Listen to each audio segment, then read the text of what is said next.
One crazy summer. Golden Gate Bridge. I glanced at my teammates. Along the three of us, I was the only one responsible enough to keep and wear a wristwatch.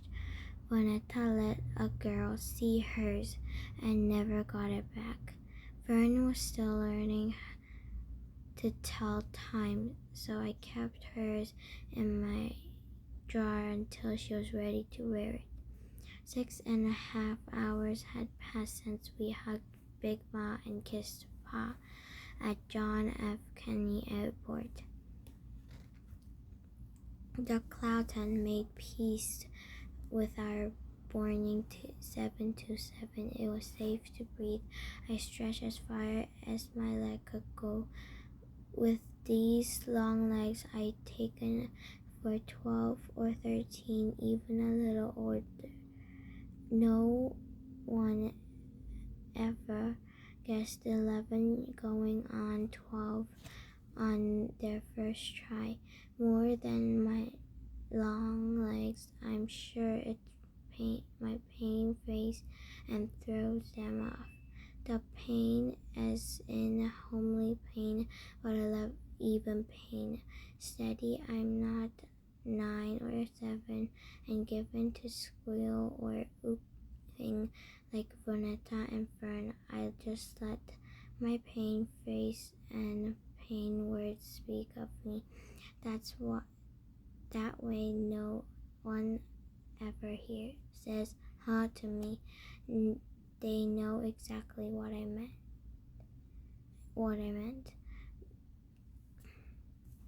We were long gone from thick white clouds and plane steadily climbing down. To the intercom crackle, and the pilot made an announcement about the descent and altitude, and that we will be landing in 10 minutes. I let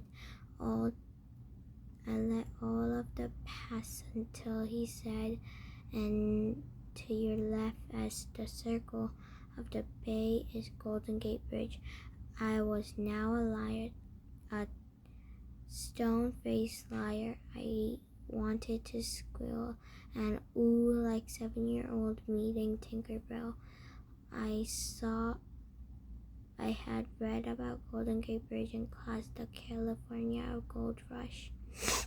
The Chinese immigrants building the railroad connecting east to south. It wasn't every day you saw a live picture that you read in your textbook. I wanted to look down from above the world and see Golden Gate Bridge. Being stuck in the middle seat, I was mad at myself. Of the three of us, I was the first to board at the 727. Why hadn't I taken the window seat then when I had my chance? Instead of squeal I knew wouldn't come out of me in the first place, I sighed. No use crying about it now. The truth was, the pout of either Vonetta or Fern and I would have given up the window seat. This was the only way it could be Vonetta and Fern on either side of me and me in between them. 6.5 hours was too long a time to have Vonetta and Fern strapped side to side, picking at each other. We would have been the grand Negro spectacle that Big Ma had scolded us against becoming when we are back in Brooklyn. Still in Golden Gate Bridge was getting away from me. I figured that at least one of us should see it, and that I should be one of the who read it in the class. Look, Vonetta, look at the bridge. Vonetta staying tight in her southern curl, her chin and her lap. I'm not looking. I turned to my right and got a mouthful of hair and bare toes. Fern was leaning over to her aisle seat. I want to make her switch. To Fern, the Golden Gate Bridge sounded like a sleeping beauty castle. She halfway believed in things not true and didn't know where fairy tales ended. No use spoiling it for her. She'd figure things out too soon either.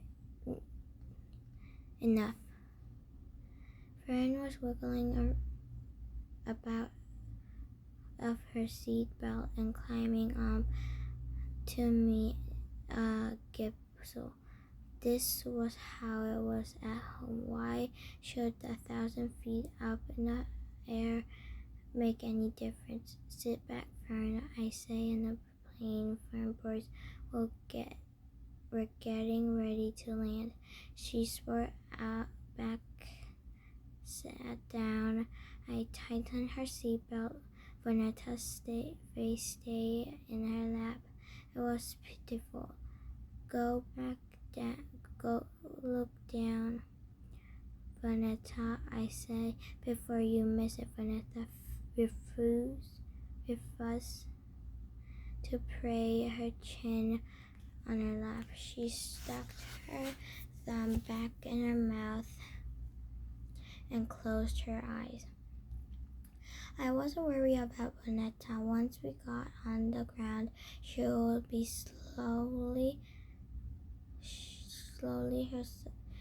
she'll be showing herself again, and Fred Kitty Cat exposed would be long faded. As we continue to circle and bay above the Golden Gate Bridge, I felt like I was being teased for the simple act of waiting. Each time the plane curved around, I knew in my heart it will be my last chance to see, and the bridge was singing, "Na na na na, you can't see me." Now I had to see the bridge. How many times could I be this high up and in a sight spectacular as the Golden Gate Bridge right underneath me? I loosened my seatbelt, lifted myself, and leaned over Vanessa's head and the shoulder to get a look around the over window. I pressed against Vanessa just a little, not enough to cause a stir, but Vanessa and Fern, who was now angry, both Howard developing in loud as they can, heads turned our way. Sweetness rushed to our row. "Sit in your seat, Missy," she scolded me. We're getting ready to land." Even though there was only 8 Negroes on board, counting my sisters and me, I had managed to disgrace the entire Negro race, judging by the head shaking and tisk going on around us. I lifted my behind into my seat and tightened my seatbelt, but not before I had seen orange still poking in thick ground clouds before smoke. There was no time to savor my victory or feel my shame. The plane was roaring down farther and farther. Bonetta held on my arm, and Fern, with Miss Patty Cake, grabbed my right. I ducked to the armrest and prayed the pilot had done this before. The plane bounced off the ground as soon as we hit land. It came bouncing and surging forward until the bouncing smoothed out and we're rolling against the ground nice and steady. I took a deep breath so I will sound like I myself. With staring, I stared. I started telling Bonetta and Fern what to do. The main thing was we are on the ground. We are in Oakland.